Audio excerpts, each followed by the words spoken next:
বাবা চিনতে পেরেছিল যে কি আপনাদের কোনো পরিচয়ের মধ্যে নাই? না, আমরা কেউ ছিলাম না। ওর বাবা বলতে ছেলেটার বাবা, বাচ্চার বাবা, মেয়ের বাবা, বাচ্চার মেয়ের বাবা। মেয়ের বাবা, হ্যাঁ, মেয়ের বাবা চিনতে পেরেছে। সে চিনতে পেরেছে।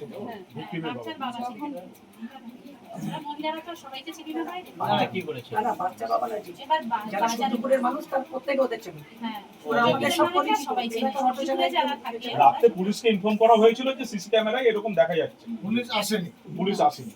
মানে সঙ্গে সঙ্গে তাৎক্ষণিক ভাবে যদি এসে যেত একসঙ্গে তো- তাহলে ব্যাপারটা অন্য জায়গায় হ্যাঁ, পৌঁছাতো। আমার বাচ্চাটা হয়তো খিদে পেত। সেটাও বলা গেল যে কারা ওরা যারা নিয়ে গেছে, যেহেতু সবাই চিনত। আর তারা রাতে ওদের একজনকে খোঁজাখুঁজি তুলে করে নিয়ে তুলেছে। ওই ক্যাম্পের Public পুলিশরা ওদেরকে ডেকে নিয়ে তুলেছে। ওই সেটা রবিবার দিন না শনিবার। শনিবার রাত্রে। মানে কেউ বসেছিল না, ওই রাতের মধ্যে হচ্ছিল। পুলিশ থানায়, আমাদের লোক, আপনারা থানায় গেলেন, থানায় কিছু না আসছে লোক।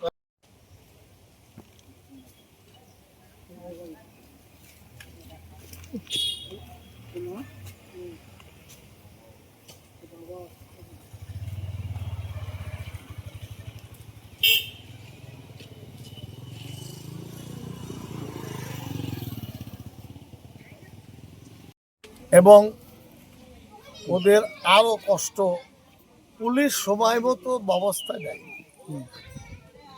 আরো ওদের কষ্ট, থানায় ওদের অবহেলার চোখে দেখা হয়েছে। সঙ্গে সঙ্গে চটজলদি এই সিসি ক্যামেরা থেকে লোকাল আউটপোস্ট যদি থানায় বলতো এই ঘটনা ঘটেছে, তাহলে পুলিশে সহায় লাগবে না, হয়তো জীবন্ত অবস্থায় পাওয়া যেত, আরও কিছু হতো। ওদের দুঃখ যে পুলিশ সেই কাজগুলো করেনি, পুলিশ অন্যায় করেছে, অপরাধ করেছে, ভুল করেছে, এটা ওদের বক্তব্য।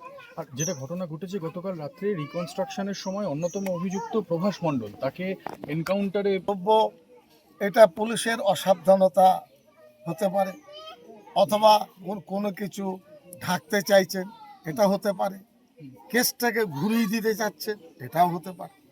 তিনটি যে কোনো একটা হচ্ছে, পুলিশ উত্তর দেবে। আমরা তো পুলিশের ইয়ে নয়, মোয়াক্কেল নয়, সাক্ষী নয় যে আমি বলবো।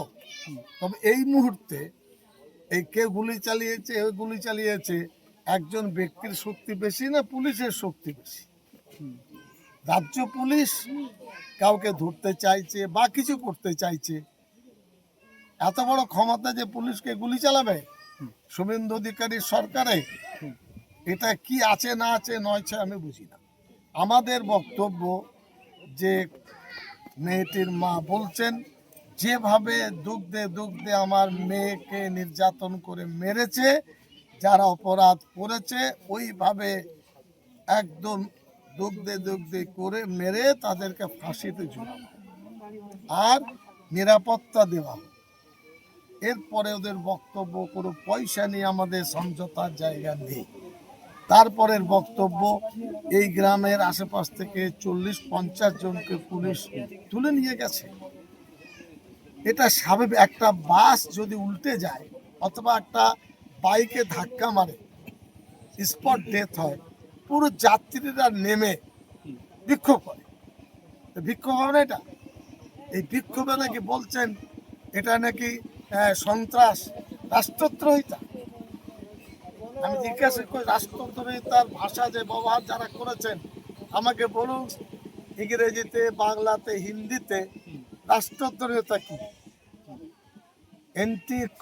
আপনার আমাদের যে কান্ট্রি, এতে কি রাষ্ট্রদ্রোহী? এখানে নাকি অনেক রাষ্ট্রদ্রোহী আছে, এটা লজ্জাকর।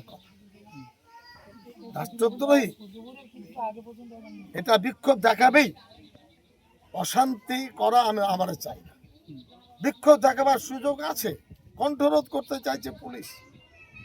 আমি জানি না, তবু আমার আশঙ্কা নাটের গুরু কেউ একজন আছে, এদেরকে খেপিয়েছে।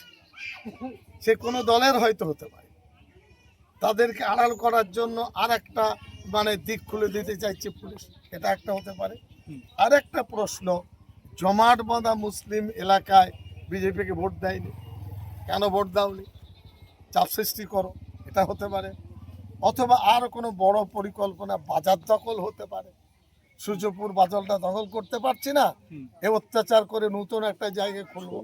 আমরা শান্তির পক্ষে, আমরা নিয়ম এবং আইনের পক্ষে, কিন্তু এই অত্যাচার মেনে নেওয়া যাবে না। পুলিশকে বলবো ছাড়ুন এদেরকে, তা আমরা রাতে গার্ড দিতে আসবো। সিদ্দিকুল্লাহ চৌধুরী খামখেয়ালে লোক নয়। এই অন্যায় অন্যায় ওই যে এতে আরজি করে যে মেয়েটি আপনার মারা গেছেন, অভয়া, কতজনকে অ্যারেস্ট করেছিল এইভাবে পুলিশ। আজকে পুলিশ গ্রামকে গ্রাম পুরুষ খালি করে দিচ্ছে। বাড়িতে মেয়েরা, আপনার মায়েরা, তাদের চরিত্র, তাদের শরীর, তাদের অবস্থানটাকে রক্ষা করবে, পুলিশ রক্ষা করবে। তার মানে দুর্বৃত্তায়নকে আপনারা সুযোগ করে দিচ্ছেন, যেমন মাঠ খালি করে দিয়েছি, তোমার আর একটা ঘটনা ঘটাও। কেন পুলিশে বাড়ি বাড়ি করবে? এটা আমরা নিশ্চয়ই চাই না। অপরাধীর ধরুক এনকাউন্টার হচ্ছে, পুলিশ তার কৈফিয়ত দেবে। এবং আমার বক্তব্য, মুখ্যমন্ত্রীরা এদেরকে বলেছেন, মেয়েটির মাকে, যে 1 মাসের মধ্যে আমরা আর আসামি যে বাকি আছে ধরবো, বিচার করব, আপনারা যোগাযোগ করব। মেয়েটির মায়ের বক্তব্য, কোনো অর্থের লোভে আমরা নত হব না।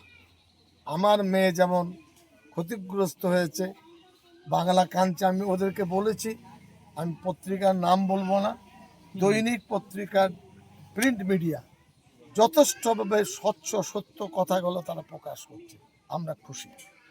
ইলেকট্রিক মিডিয়া তাদেরকে এরা কিছু দেয়নি, কিন্তু তাদের দায়িত্ববোধকে আমি সম্মান জানাচ্ছি। আর আমি যে বক্তব্য দিয়েছি, দয়া করে এটা বলবেন, মুসলমান আন্দোলন করলে দেশদ্রোহিতা হবে। যে দেশদ্রোহী নয় বলতেন তুমি দেশদ্রোহী, নতিজাটা কোথায় যাবে? এলাকার মানুষকে তাতিয়ে তুলতে চাইছে সরকার। পুলিশ অন্যায় করেছে, ভুল করেনি, অন্যায় 100% অন্যায় করেছে। ওই চেকপোস্ট থেকে, আউটপোস্ট থেকে কতক্ষণ বাড়ি আসেনি, সঙ্গে রাতে আসেনি, সঙ্গে সঙ্গে এসে ব্যাপারটা করলে জাবাল হতো না? বলা হতো যে ভাই আন্দোলন করুন, নিশ্চিত করবেন, ধস্তাধস্তি করবেন না। পুলিশের সাথে কোনো ঝগড়া আমার তো হয়নি। কমপক্ষে শান্তিপূর্ণ আন্দোলন করার 100 বার অধিকার আছে। ঠিক আছে, থ্যাংক ইউ।